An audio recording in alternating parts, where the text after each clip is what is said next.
Let's go!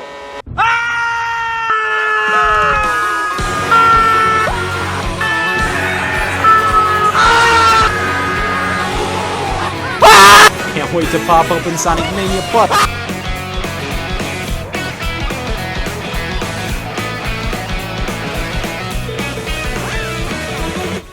Hey YouTube, it is I, Bass Fishing Boy, here today with another video, and Nintendo finally did it. They finally announced the new Mario Kart game, known as now Mario Kart World, which, man, is kind of a banger name, I'm not gonna lie.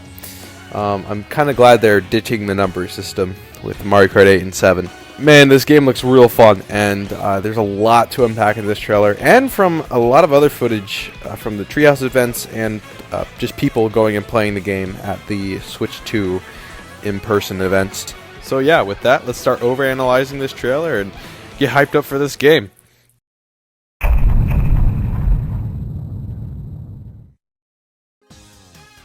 Well, never in my life that I think I'd actually see an open-world Mario Kart game, but here we are. You can literally drive anywhere in this game. Like, it is crazy. I think that Mario Kart 8 really set the bar high for what the old formula was and what this Mario Kart game had to be. I don't think Mario Kart World exceeds that with its content, but I do think it just moves the bar. Like, it really can't be compared to Mario Kart 8 since the concept's so different. Driving from track to track is just such a cool idea, and while I could see that maybe some of the straightaways that get you from track to track are a little concerning, I don't think it's going to be too much of an issue, just because it's Nintendo. They know what they're doing.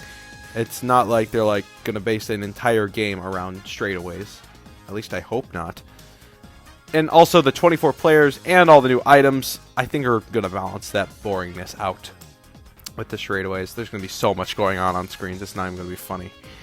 So I don't think that's going to be too much of an issue. Free roam is also going to be really cool due to this open world, and I'm really excited to see all the little details and stuff that have been added into the game. Ever since I was a kid, I've always, explored Mario Kart tracks. I'd stop mid-race to look at random details. I'd try to do out-of-bounds glitches in like Coconut Mall and Maple Treeway and stuff. And the fact that Nintendo is embracing this is just really cool to me, and I'm super excited to see what weird and wacky details they've just littered around this map.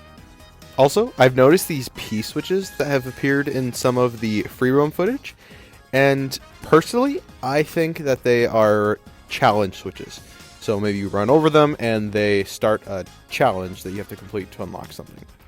I'm really hoping they're not just coin spawners, which spawn a bunch of coins for you to collect.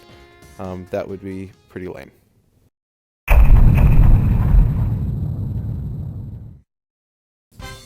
Okay, I just want to say that this game has some of the weirdest new mechanics I think we've ever seen from any Mario Kart game.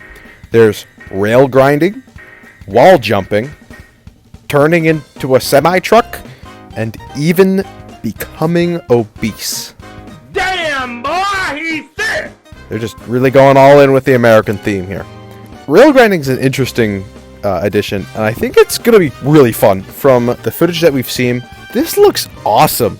Just chaining rail grinds from rail to rail and jumping back and forth looks so fun, I'm not going to lie. Wall jumping also kind of ties into this. You could rail grind and then go onto a wall and jump in between walls.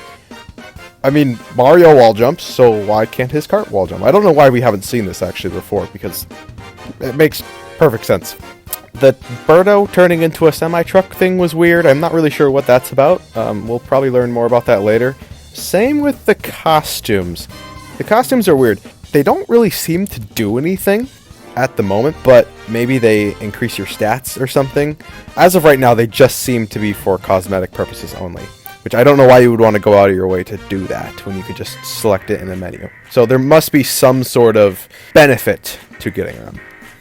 I'm personally pretty excited for all these costumes. A lot of them are returning from Tour, and I like Mario Kart Tour. The menu's a little cluttered, though. They separate all of the characters, including their separate costumes, into different spots on the menu. I'm kind of wishing they had put them all in one slot. You just pick the character and then pick the costume. But I don't know. Nintendo makes weird decisions sometimes.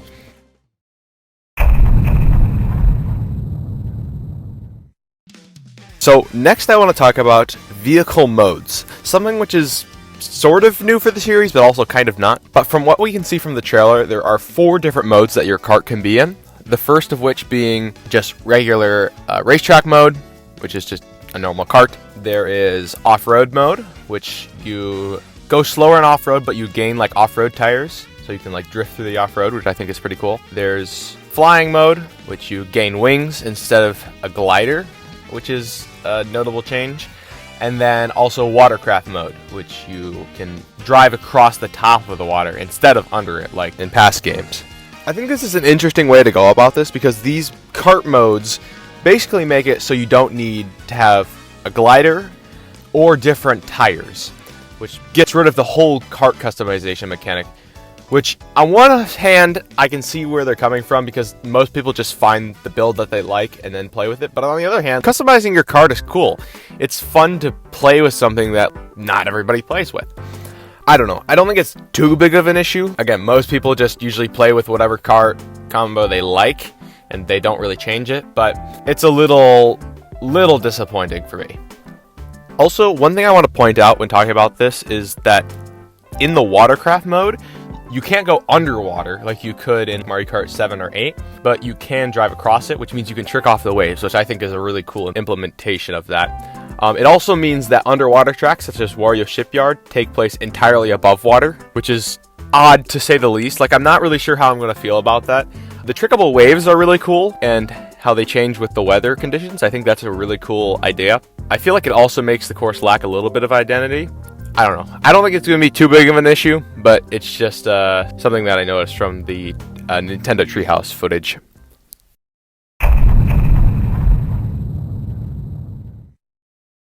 So by now you've probably seen all the videos going into all the new characters this game is adding, and if you haven't, they're adding a ton of new characters. I think there's like 50 or something, like confirmed characters, and it is insane. Like, this character roster is the weirdest thing I've ever seen. It's got most of the normal Mario characters, like Mario, Luigi, Peach, Bowser, whatever. There's Pauline, King Boo, all the normal Mario Kart characters are in there. But then we got some really weird ones. You can play as a fish, you can play as a dolphin, you can play as a cow, you can play as a spike, you can play as a pokey, you can play as a crab. It is crazy what this roster is. And it's really cool that Nintendo's adding all these characters, but I am a little concerned for the lack of Funky Kong, PD Piranha, more unique characters like that. Right now it just seems to be a bunch of random Mario enemies, which I'm like really confused about. It's just a really weird character roster, to say the least. Like, some of these guys don't even have hands. I don't know how they're going to be driving. I feel like I might end up missing some of the older, more weirder characters like Honey Queen and PD Piranha and stuff, but we're gonna see some weird characters in this game. You can play as a snowman. What if Snowman's meta? Like, it's just a full lobby full of snowman when you boot up the game on online. It's just snowman for as far as the eye can see. That would be so funny. Well, I don't know. Maybe Nintendo's just trolling us here, but it looks odd.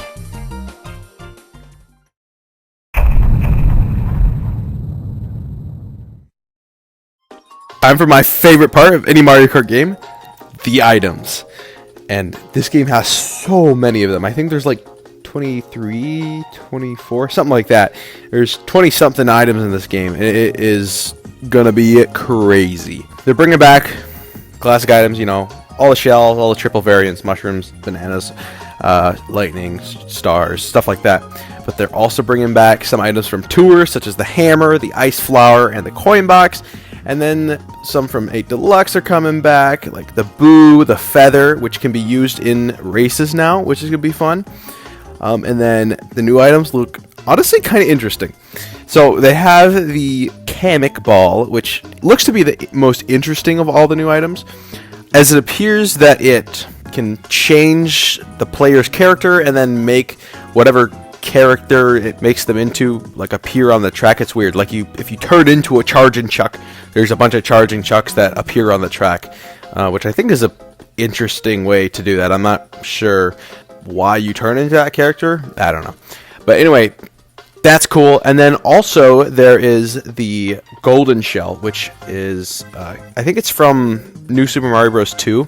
It goes along the track and it leaves a coin trail that you can collect, which is looking real cool. Another notable returning item is the Mega Mushroom, which I'm so happy is back, and it gets its function from Wii, not from Tour. Tour's function was weird. It like made you big and then you just knock people over, but you can't flatten them. It is back to flattening people and as you run them over, which is going to be fun. Another change I noticed with one of the items is the lightning. So instead of shocking everybody on the track, it instead only affects the people who are in front of you, which I think is interesting.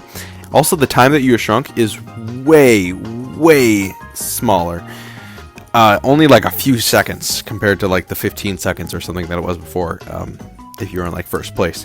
Now it doesn't really seem to be based on place. It seems to be how it was in like older Mario Karts, where it just is a set amount of time for everybody on the track. So I think that's an interesting change. I'm not really sure how I feel about it. It's definitely going to take some getting used to. I think as of right now, I think I prefer the normal way of doing it, but who knows? Maybe there'll be a better change. It also appears to make it rain, which is an interesting thing when the shot comes, so that'll be cool.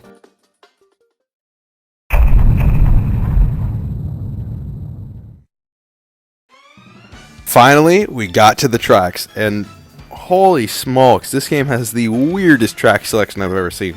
So instead of focusing on priority retros like most other Mario Kart games do, this game only has one track from Mario Kart 8 / Tour, and it's Sky High Sundae, which I'm super excited that's back. The rails that you can ride look super fun.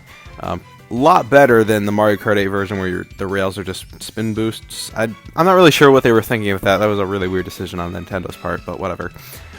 That's not the point of that. But yeah, they're only bringing one back from the previous game, which is weird.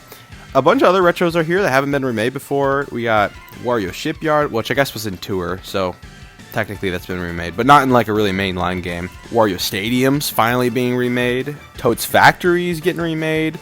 And then they're also bringing back some tracks they remade in Mario Kart 8, such as Choco Mountain and Moo Moo Meadows. Dino Jungle is also coming back, as well as Airship Fortress, some Mario Kart 7 retros. Also, they are bringing back some of the SNES tracks. Instead of having them as individual tracks, all of them take place on the same track. So all the like Mario circuits from the SNES are all combined into one, except Mario Circuit 4, because Nintendo just hates that track for some reason. I'm not really sure. But yeah, all those are in one. All the Koopa Beaches, all the Vanilla Lakes, all the Ghost Valleys, they're all in one track theme, basically. So, I don't know. It's going to be interesting. It might be cool, I guess. It might not be. I think it's going to be more interesting than just having one track. So, that's a plus, I guess. For the new tracks, there's honestly not too many that really catch my eye, except maybe like Faraway Oasis. I'm not really sure. Crown City, for some reason, appears twice in the cup selection. So I'm not sure why that's there. That's weird, but I don't know. I'm pretty excited to see what Nintendo does with the new mechanics in this game, and how those are integrated into the new tracks. So I guess we'll have to see when the game comes out. So in all, this game looks super fun, and I am so excited for it. There's new characters, new mechanics, new items, new tracks. It is going to be a blast, and I cannot wait to play it when it comes out on June 5th. Wait, what's that? It's $80! Never mind, I hate this game. It looks terrible.